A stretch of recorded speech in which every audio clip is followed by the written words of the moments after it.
bem-vindo a novo tutorial de Vir e hoje vamos aprender a jogar Andor Júnior, uma grande aventura para toda a família desenhada por Inca e Marcos Brand e com ilustrações de Michael Menzel, o cérebro por detrás de toda a gama Andor.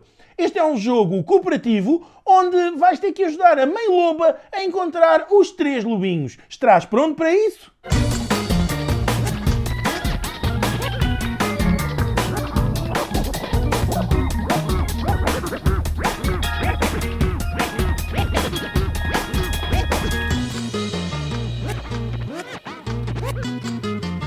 Dentro da caixa de Andor Júnior, este é o material que encontramos. Temos um grande tabuleiro, 2 manuais do jogo, um dos quais em português, 2 blocos de cartas, um dos quais em português, um saquinho cheio de discos solares em madeira, um saquinho cheio de dados em madeira, um saco com muitas bases para as personagens e os gores que vão aparecer neste jogo e 3 tabuleiros de cartão carregados de material. Para isso, temos à disposição bastantes saquinhos que dão sempre aquele jeitaço.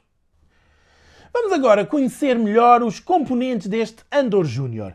Então temos as nossas cartas de tarefa, onde temos sempre uma carta inicial e a carta final, e depois, consoante o modelo de jogo que utilizarmos, vamos utilizar algumas destas cartas, sendo que na missão inicial é sugerido que se use a 1 e a 2. Ora, fora as cartas, temos as nossas personagens, são 4, e Andor Júnior é um jogo igualmente inclusivo como todos os outros desta linha. E, portanto, de um lado do cartão temos uma personagem feminina, e do outro lado temos uma personagem masculina. Vamos ver então. Cá temos um lado e cá temos o outro. Ora, consoante o lado que se venha a usar, utiliza-se uma personagem. As que não forem utilizadas voltam para a caixa. Cada uma delas tem os seus dados, os dados da respectiva cor, que mudam de quantidade quando se respeita ao jogador azul e ao jogador lilás. Isto porquê? Porque os jogadores vão tendo diferentes poderes que vão ser muito úteis para determinadas tarefas e que vão dar um tom bastante diferente a cada jogo de Andor. Ora, o jogador verde começa com 3 dados e ele tem também direito a 9 discos solares. Os discos solares são ali colocados e são colocados também nos outros jogadores, sendo que todos eles vão ter direito a apenas 6. Portanto, o jogador verde, que é o arqueiro, ele tem um poder especial, ele tem mais fichas de sol para jogar, portanto ele tem mais discos solares e isto vai-lhe dar uma capacidade de deslocação superior. O jogador lilás tem um único dado, tem um raio, e se ele lançar o dado quando se proporciona e sair raio, ele ganha automaticamente os combates. Depois temos aqui o jogador amarelo, que é o nosso anão, e ele permite deslocar-se muito mais facilmente entre estas grutas que aqui temos. E ele tem também mais tochas do que os outros, que vão dar muito jeito quando chegarmos a esta zona do tabuleiro, que é onde se acredita que estão os 3 lobinhos que todos juntos vamos tentar encontrar para a alegria da Mãe Loba. Falta só ver aqui o jogador azul, ele tem mais dados de combate do que os outros jogadores e nesses dados ele também tem mais espadas. As espadas vão ser úteis porque os gores e mesmo o nosso grande troll vão ter que ser combatidos consoante as suas posições. E, dependendo do sítio, podem ser necessários mais ou menos espadas para se vencer o combate. Isso pode ser visível aqui, por exemplo, bastam 2 espadas, enquanto aqui é preciso 3 espadas. Atenção, os jogadores não têm que conseguir nos lançamentos dos dados, até porque há sempre algumas faces que não têm qualquer ilustração, não têm que numa única vez conseguir derrotar. Claro que se eles conseguirem melhor, mas eventualmente poderão demorar vários turnos ou até receber a ajuda dos outros jogadores ou ajudar com fichas de névoa. Já vamos ver o que são as fichas de névoa. Por agora temos aqui as fichas de tarefa, que estão associadas às diferentes cartas do jogo. Temos também os discos solares, que vão ser distribuídos pelos jogadores, tal como já foi falado. E temos aqui as fichas de névoa. Vamos vê-las.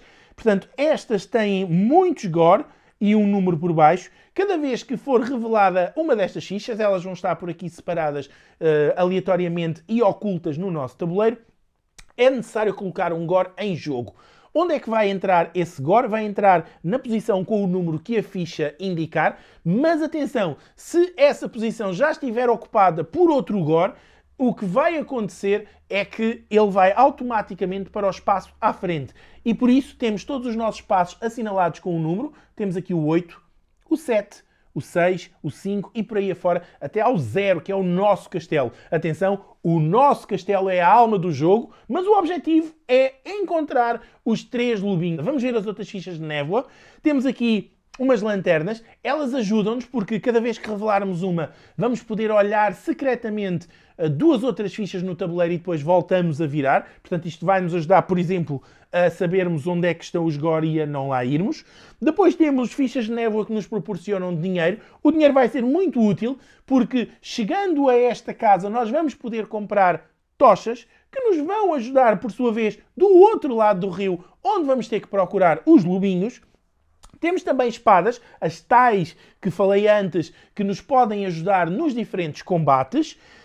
Troncos são importantíssimos, porque os troncos, além de estarem associados a algumas missões, eles também vão servir para iluminar a torre e com isto fazer com que o dragão, o nosso grande adversário, vá recuando, porque todo este percurso é o caminho do dragão até ao nosso castelo e não podemos deixar chegar lá. Temos também fichas de dragão, horríveis, não as queremos encontrar, porque cada vez que virarmos uma ficha de névoa e encontrarmos um dragão, temos que lançar este dado. Este dado tem casas 1, 2 e 3 e significa o número de passos que o nosso dragão vai dar no tabuleiro. Já agora, neste caminho que aqui temos estas marcazinhas de água e estas marcas estão relacionadas com o número de jogadores. Portanto, a 2 jogadores o dragão começa aqui, mas a 3 jogadores começaria aqui e a 4 nesta posição. Isto é muito, muito importante, porque quanto mais longe estiver o dragão do nosso castelo, mais tranquilos podemos estar. Além destas fichas de névoa que falámos, existem 2 outras, que são estas que estão aqui em baixo. E temos então a ampulheta, que tem um poder incrível. Ela funciona como uma ficha de sol, portanto um disco solar adicional, e portanto é uma ação extra que o jogador que a tiver vai poder jogar cada dia de que o nosso jogo durar. Vão ver que Andor vai durar vários dias e aqui temos uma ação extra. Existe ainda uma ficha de névoa com a bruxa, e a bruxa vai funcionar como se fosse esta loja. E, portanto, os jogadores podem lá chegar e, pagando no sítio onde estiver a bruxa uma moeda, podem encomendar, comprar uma tocha que vai ser, então, útil mais à frente. Além disso, temos também aqui as fichas de poço. Elas vão estar distribuídas nestas diversas posições do tabuleiro e os jogadores, chegando lá, pode recuperar 3 dos seus discos solares e, portanto, com isto dizer que vai ter mais ações para jogar de seguida, mas o fosso deve ser virado e ele só no dia seguinte é que pode voltar a ser ativo. Falta-nos só ver ainda aqui as fichas que vão estar na mina, portanto, onde vamos poder encontrar então os 3 lobinhos. Os 3 lobinhos, eles estão aqui e encontrando os 3 lobinhos o jogo está ganho, mas atenção, para que se possa ir procurar o lobinho, é preciso primeiro cumprir as missões que estão naquelas cartas. E só depois disso é que o nosso guardião da ponte nos deixa passar para o outro lado do rio. Podem ser 2, podem ser mais, consoante o nível com que queiram jogar, mas esse é o grande desafio deste Andor Júnior, um jogo excepcional para 2 a 4 jogadores a partir de 7 anos de idade. Vamos agora ver então as outras fichas que estão aqui na nossa mina e, portanto, além dos lobinhos, temos mais dragões, muitos dragões. Cada vez que sair o dragão é como nas fichas de névoa, lança-se o dado de dragão. E temos 2 outras muito especiais que são singulares, tal como estas 2 dentro das fichas de névoa. Temos, portanto, o nosso falcão e quando encontrarmos o falcão vamos poder fazer como se fosse aqui uma lanterna no lado das fichas de névoa. A única diferença é que viramos apenas um único destes hexágonos e podemos ver secretamente o que lá está. Isto pode ser especialmente útil se conseguirmos escapar ao grande Kraken, porque o Kraken, ele habita um dos lagos interiores, portanto, um dos lagos que nós podemos encontrar ali do outro lado do rio, e o Kraken faz com que o jogador que o revele automaticamente perca todos os seus discos solares e o dia terminou para esse jogador, o que pode ser um duro revés na nossa estratégia de Andor. Já preparámos o setup para uma partida de Endor Júnior a 2 jogadores e vamos jogar com o arqueiro e a Ana. Eles já estão no nosso castelo, de onde se parte para toda a ação, e tudo mais que tivemos fazer foi muito simples. Bem, baralhámos e distribuímos por cada espaço sem uma ilustração as nossas fichas de névoa. Fizemos o mesmo ali com os hexágonos das fichas de montanha.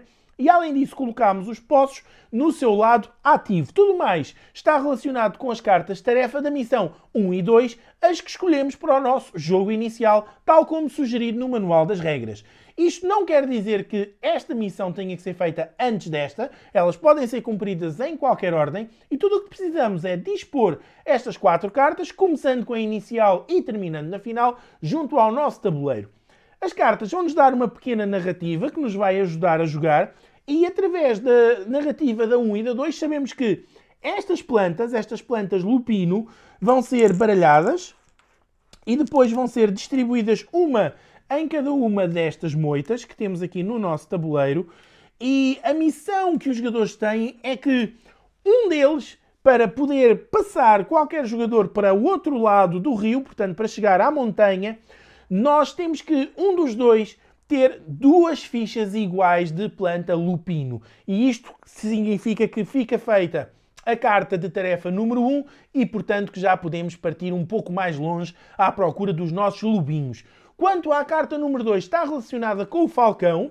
O falcão começa no tabuleiro aqui, junto ao guardião da ponte, e é preciso que alguém conduza o falcão até ao castelo para que possamos aí sim partir em busca dos lobinhos do outro lado do rio, naquela montanha onde há sempre mais gores, porque é lá que eles começam, mas também onde sabemos que eles foram vistos pela última vez. Ora, para começar o jogo deixamos as tochas de parte e tudo o que precisamos é entregar o indicador da noite a um dos jogadores. Ele será o primeiro jogador e, portanto, ele recebe o indicador da noite. Para que possam ser cumpridos os objetivos, os jogadores vão ter que se deslocar no nosso tabuleiro. Para isso, eles vão gastar discos solares. Vamos imaginar então que o nosso arqueiro era o jogador inicial, ele gasta um disco solar, ele retira-o do seu tabuleiro e pode dar um passo para qualquer uma das casas que tenham contacto com a casa onde ele estava.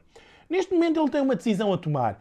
Ou ele quer revelar a ficha de névoa da casa onde está, ou ele simplesmente paga um outro disco solar para continuar a deslocar-se pelo tabuleiro. Ele pode fazer isto enquanto lhe restarem discos solares. A verdade é que quando ele não tiver mais discos solares, a sua vez fica de parte e jogará então o outro jogador ou os restantes se estivéssemos a jogar com mais jogadores. Vamos ver, por exemplo, o que é esta ficha de névoa. Olha, é uma espada, é ótimo. Ele junta a espada no seu saco e alguma vez que ele precise para combater quer o troll, quer os gores, ele poderá usá-la para facilitar o resultado desse combate. Ele não tem que a usar antecipadamente, portanto, ele pode usá-la como último recurso. Ora, se o jogador revelou a ficha de névoa, o turno passa para o seu companheiro de equipa. Isto é uma aventura cooperativa, portanto, ou ganham todos ou não ganha ninguém. Paga um dos seus disquinhos e agora lá vai a nossa Anã avançar. Ela quer revelar este disco, portanto fica por aqui, e saiu um gore. Um gore que é dos piores que pode sair, aliás, acho que até é mesmo o pior. E, portanto, vamos pegar no gore e ele vai nascer na casa 2. Portanto, este gore nasce aqui, que é já muito perto do nosso castelo. Se eles chegarem ao nosso castelo, é como se fizessem um grito ao nosso dragão e, portanto, lançamos o dado do dragão e ele aproximar-se-á mais e perigosamente do nosso castelo. Portanto, os jogadores vão fazendo isto, vão gastando os seus discos, vão evoluindo no tabuleiro. Chegando a uma casa, podem fazer uma ação especial, como, por exemplo, se no saco tiver uma madeira, podem entregá-la nesta casa e fazer o dragão recuar uma casa. Se chegarem a uma moita, podem recolher o que lá está. Isto é muito importante neste caso, porque podem apanhar então assim uma planta lupino. Mas vamos imaginar agora que o jogador chega a uma casa onde está um gore e ele vai querer combater esse inimigo. Vamos simular esse combate, pode até ser aqui com o arqueiro. Portanto, ele pagaria toda esta deslocação até chegar a esta casa. Vamos só ver como funciona um combate. Portanto, o jogador agora tem direito a 3 dados, porque é o poder dele. Se fosse o azul tinha mais, se fosse o roxo lançaria simplesmente aquele dado. Vamos ver o que é que sai. Nada. portanto, por agora não conseguimos causar qualquer dano, a vez passa para o nosso colega de equipa.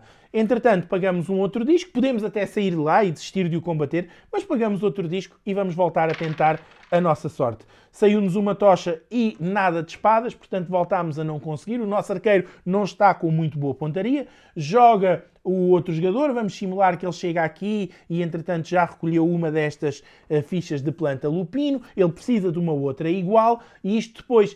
Os jogadores até podem deixá-la num certo sítio e o outro jogador passar por lá e recolher, e isso vale para aqui, mas também vale para outras das ofertas das fichas de névoa. E se os jogadores estiverem na mesma casa, até podem trocar, claro, que seja do interesse dos dois, porque tem que haver aqui algum consenso. Vamos continuar a simular ali aquele ataque para ver um pouco mais como é que isto pode funcionar. Ora, já cá temos então uma espada, portanto ainda não vamos conseguir de maneira nenhuma. Volta a jogar a nossa anã e no turno seguinte voltamos a pagar uma ficha de sol e temos neste caso um outro lançamento de espadas.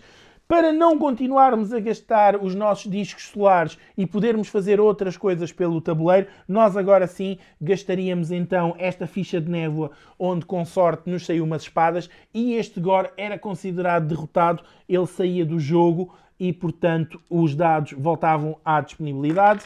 A nossa ficha de névoa também sairia do jogo.